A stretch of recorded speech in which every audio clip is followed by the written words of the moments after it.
The dust never really settles in Helmand. It hangs in the air over the green zone, that thin ribbon of irrigated farmland squeezed between the river and the desert, and it settles into everything. Weapons, lungs, memory. For a generation of United States Marines, this stretch of southern Afghanistan became the defining ground of a long war, and for the men who fought them from the other side, the insurgents dug into those mud-walled compounds and tree lines, Helmand became something else. A classroom. A brutal, unforgiving one. Because whatever else you believe about that war, one thing is hard to argue with. The fighters who faced the Marines in 2009 did not fight the same way by 2011. They adapted. They had to. This is the story of what they learned. To understand why Helmand mattered so much, you have to understand what it was. This is not the jagged mountain country most people picture when they think of Afghanistan. Helmand is flat in places, cut by a wide river and a web of irrigation canals the Americans and their partners had actually helped build decades earlier. Back in the era of the Helmand Valley Authority, those canals turned desert into farmland, and that farmland grew, among other things, an enormous share of the world's opium poppy. Money moved through Helmand, weapons moved through Helmand, and by the late 2000s, so did the Taliban, more or less at will, through districts with names that would soon be printed in newspapers back home. Nawa, Garmsir, Now Zad, and above all Marjah. For years the coalition presence in the province had been thin. British forces had fought hard in places like Sangin and paid a heavy price. But there simply were not enough troops to hold the ground, and holding ground was the whole game. The insurgents understood this better than anyone. They didn't need to win battles in the conventional sense. They needed only to remain, to be there when the patrol left, to reassert control the moment the pressure lifted. That was the rhythm of the war before the surge. Coalition forces would sweep an area, declare it cleared, and withdraw, and the fighters would flow back in behind them, like water closing over a stone. So when tens of thousands of additional American troops began arriving in 2009, the men who had grown comfortable with that rhythm were about to learn that the rules had changed. The change had a name, and it came in the summer of 2009. Operation Khanjar, the word means strike of the sword, sent thousands of Marines from the newly arrived Expeditionary Brigade, pouring into the Helmand River Valley, many of them lifted in by helicopter in the dark to land directly in districts the Taliban had considered safe. This was not another sweep. The Marines came to stay. They built patrol bases and outposts in the middle of the population, sometimes right next to the villages, and they did not leave when the shooting stopped. For insurgents who had spent years counting on the coalition's short attention span, this was the first hard lesson, and it was a strategic one. Presence was now permanent. The empty space they had always been able to reclaim was being filled and held. If they wanted to keep fighting, they would have to fight differently. And here is where the first great adaptation appears, the one that would come to define the entire campaign. And it's worth pausing on, because it reshaped everything that followed. Faced with Marines who could win almost any direct firefight, the insurgents largely stopped seeking direct firefights, standing and trading rifle and machine gun fire with a Marine rifle squad backed by mortars. Attack aviation and artillery was for most fighters simply a way to die. They learned that lesson quickly, and they learned it thoroughly. So they turned to the weapon that asked nothing of them but patience and cunning, the weapon that could kill without ever showing a face. They turned to the bomb in the ground. The improvised explosive device became the signature of the Helmand fight, and calling it improvised almost undersells what it became. These were not, for the most part, the sophisticated devices with metal signatures that had defined the earlier war in Iraq. The fighters in Helmand adapted to the very tools sent to defeat them. They built bombs with almost no metal in them, pressure plates made of wood and graphite, jugs and drums of homemade explosive mixed from fertilizer, detonators cobbled from the cheapest materials. Metal detectors struggled to find them, and they placed them everywhere with a patient local knowledge that the Marines could not match. In the choke points where a patrol had no choice but to walk, in the gaps in compound walls, in the soft dirt of a footpath, in a culvert under a road, at the base of a ladder, in a doorway, they understood terrain the way only people who had lived on it their whole lives could, and they used that understanding to turn the ground itself into a weapon. For the Marines, the effect was profound and it was cruel. The enemy became, in a sense, invisible. You could patrol for days and never see a single fighter, and still the war would take your friends one limb at a time. The psychological weight of that is difficult to convey. Every step a question, every stretch of open ground a gamble, every culvert and doorway a place where the world might end. This was the reality the insurgents had engineered. They had learned that they could not beat the Marine in a fair fight, so they made sure there would be no fair fight. They made the ground do the fighting. But adaptation runs in both directions, and this is the part of the story that often gets lost. Every move the insurgents made forced a countermove, and the Marines were not slow. If the enemy's great weapon was the buried bomb, then the Marines would become masters of finding it. Route clearance grew into something close to an art and a science at once. Combat engineers pushed ahead of formations, with detectors and probes, painstakingly clearing paths inch by inch. Specialized vehicles, designed to survive blasts, and to roll heavy detonators ahead of them ground down the roads. Explosive ordnance disposal technicians, the bomb techs, became some of the most valuable and most exposed people on any operation, walking up to devices that everyone else backed away from. And overhead, aircraft and later aerostats and persistent surveillance began to change the calculation, watching the ground for the telltale signs of someone burying something in the dark. So the insurgents learned again. They learned that emplacing a bomb was now dangerous, that the patient work of digging a hole in a road might be watched from above, that the man with the shovel might not come home. And so the network adapted around the risk. The people who built the bombs, the people who emplaced them, the people who watched and triggered them, the people who financed and supplied them. These roles separated and specialized. It became less a matter of individual fighters, and more a matter of a supply chain, a production line of violence that could absorb losses at any single point and keep functioning. When the coalition captured or killed a bomb maker, another took his place, because the knowledge had been distributed. That was a lesson too, and a grim one. Survival through decentralization. Now step back for a moment, because the bombs were only half of it. To picture the Helmand fight as nothing but hidden explosives is to miss the other place where the war was decided, and that place was the compound. The Afghan rural home is a fortress by design, and it always has been. Thick walls of mud brick and packed earth, often a meter or more thick, arranged around interior courtyards, clustered together into little warrens separated by narrow alleys and irrigation ditches. These walls stop rifle rounds. They channel movement. They give a defender the advantage at every corner. And the insurgents learned to fight inside this terrain with real sophistication, not by standing and holding a position, which invited destruction, but by using the compounds as a maze. Small unit fighting in that environment was some of the most demanding combat the Marines faced anywhere.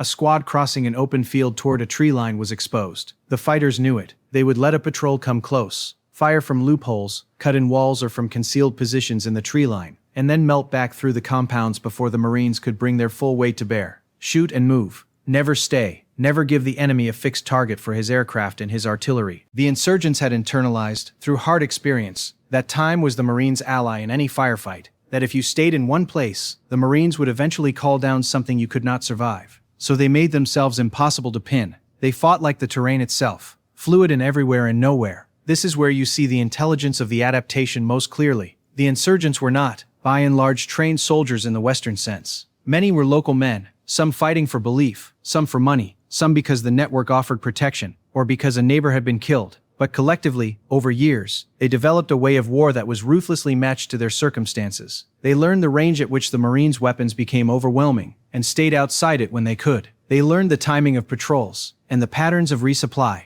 They learned which fields the helicopters used as landing zones, and seeded the approaches. They learned, in short, to read the Americans as carefully as the Americans were trying to read them. And then came Marjah. If Khanjar announced the surge, then the operation that began in February 2010 was meant to be its proof. Marjah was a farming district laced with canals, a place the coalition described as a Taliban stronghold, and a hub of the drug economy. The operation to take it, part of the larger effort known as Operation Moshtarak, an Afghan word meaning together, chosen deliberately to emphasize the partnership with Afghan forces, was one of the largest of the entire war, and crucially, it was announced in advance. Commanders spoke openly about the coming assault before it began. This was a deliberate choice, meant to give civilians time to leave and to give the insurgents a chance to melt away rather than stand and be destroyed in a place full of families. The insurgents drew their own lessons from that openness. Warned that a massive force was coming, many of the most experienced fighters did exactly what their hard-won instincts told them to do. They did not mass to defend the town in a decisive battle the coalition could win cleanly. Some left, some cached their weapons and became farmers again, indistinguishable from the population, waiting.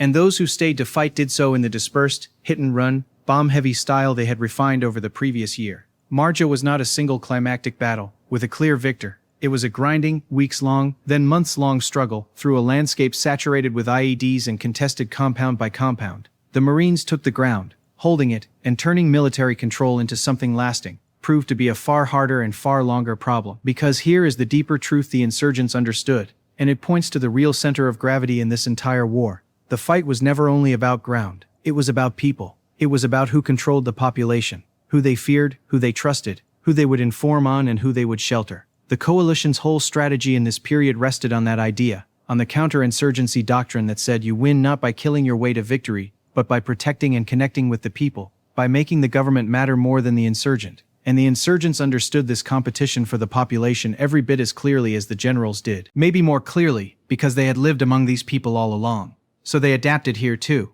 And this adaptation was in some ways the most important of all.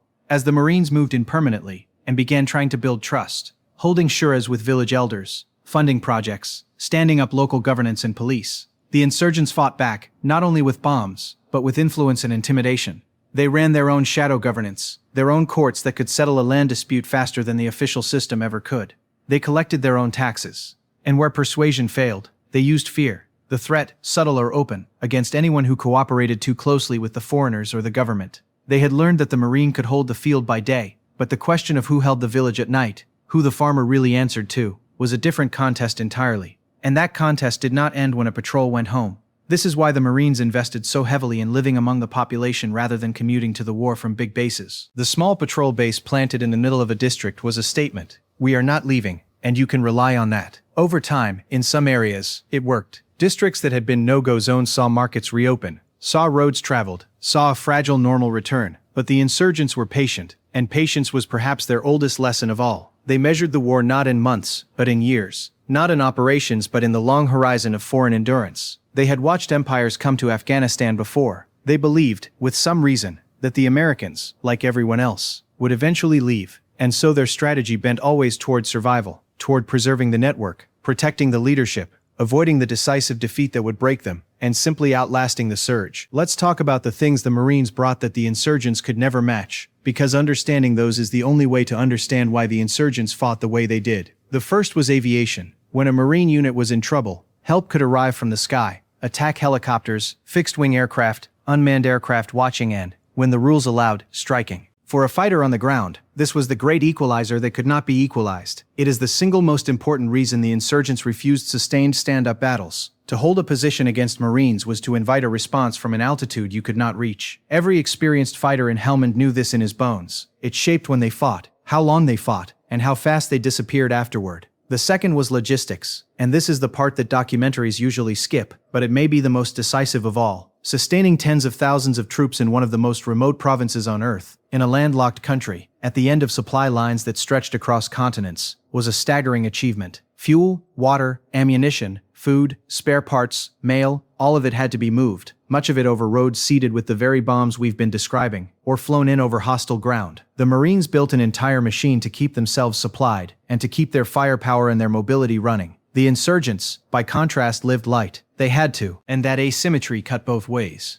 The Americans could bring overwhelming resources to any point on the map, but they had to defend the long, vulnerable arteries that made it possible, and those arteries were exactly where the bombs did their work. The third was the partnership with Afghan forces, and this is where the picture gets genuinely complicated, and where honesty demands we resist a simple story. The whole point of operations like Moshtarak was to fight together, to put an Afghan face on the campaign and to build a security force that could eventually hold the country on its own. Sometimes this worked well. Afghan soldiers and police fought and died alongside the Marines, and they brought knowledge of the language, the culture, and the ground that no American could replicate. But the effort was uneven, plagued by problems of training, corruption, attrition, and trust, including the corrosive threat of insider attacks that poisoned the very relationships the strategy depended on. The insurgents understood these seams perfectly. They probed them, infiltrated where they could, and worked constantly to widen the gap between the population, the Afghan government, and the foreign forces. They had learned that the alliance was the strategy's foundation, and so the alliance was exactly what they set out to erode. Step back and look at the whole shape of it, and a picture emerges of two sides locked in a spiral of adaptation, each one's move forcing the others. The Marines brought overwhelming firepower, so the insurgents refused to be a target for it. The insurgents buried bombs, so the Marines mastered clearing them and watching the ground from above. The insurgents dispersed their networks, so the coalition hunted the networks. The Marines moved in to protect the people, so the insurgents fought for the people through fear and shadow governance and the promise that they would still be there long after the foreigners had gone. Every lesson learned by one side wrote the next lesson for the other. This is what real war looks like when it goes on long enough. Not a series of decisive blows,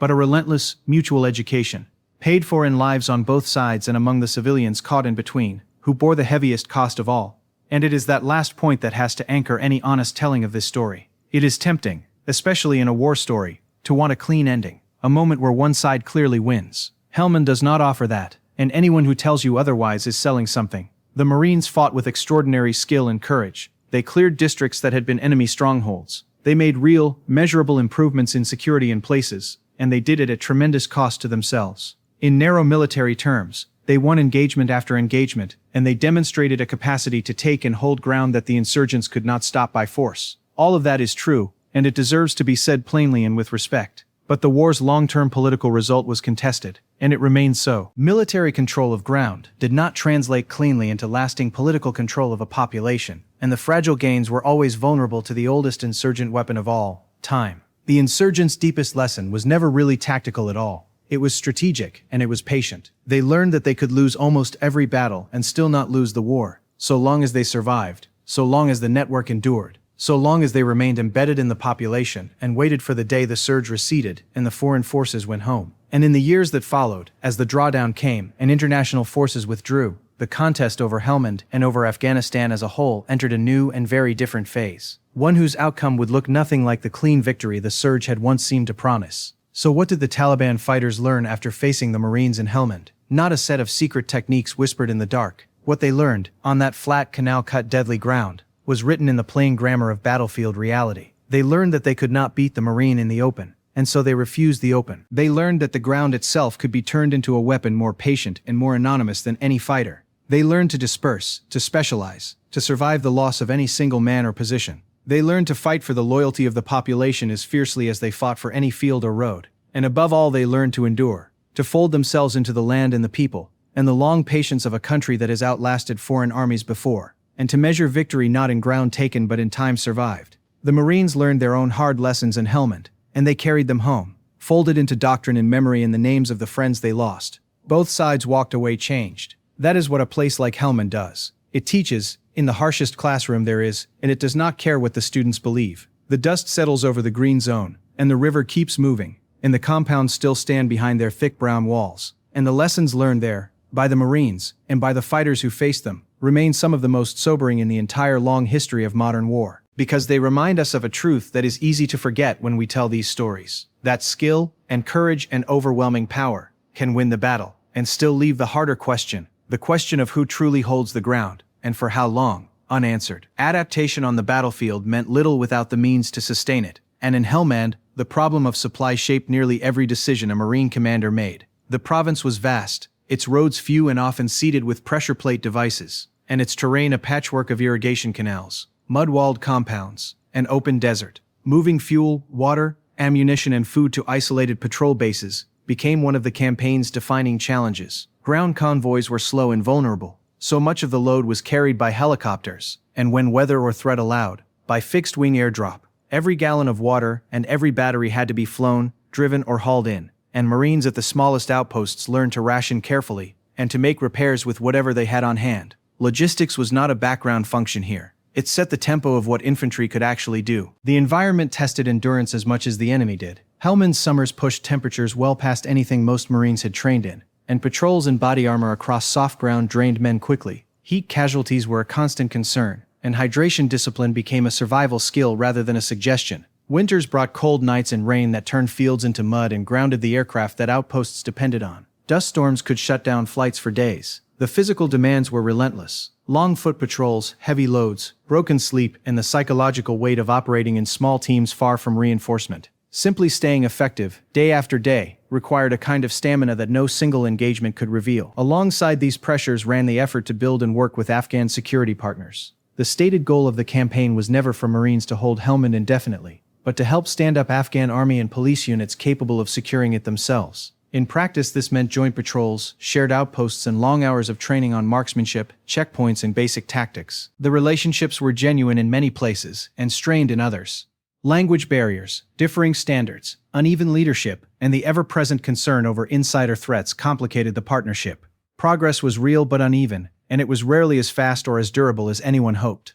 The Marines who did this work understood that their success would ultimately be measured not by what they controlled, but by what their Afghan counterparts could sustain after they left. That reality exposed the central tension of the whole effort, the importance and the limits of holding terrain. Clearing a village or a stretch of the Helmand River Valley was one thing. Keeping it was another. Ground taken at cost could slip back toward insurgent influence once the population's trust wavered, or once security forces thinned out. Marines came to understand that terrain in this kind of war was less about lines on a map than about the confidence of the people living on it. A district was held only as long as farmers felt safe planting their fields. Markets stayed open and local officials could function without fear. Physical presence mattered, but it could not, by itself, produce loyalty or good governance. Those had to come from Afghans, and they could not be imposed from the outside on any timetable. In the end, the story of the Marines in Helmand resists easy conclusions. They fought with discipline, adapted quickly, and endured conditions that would have broken less prepared units.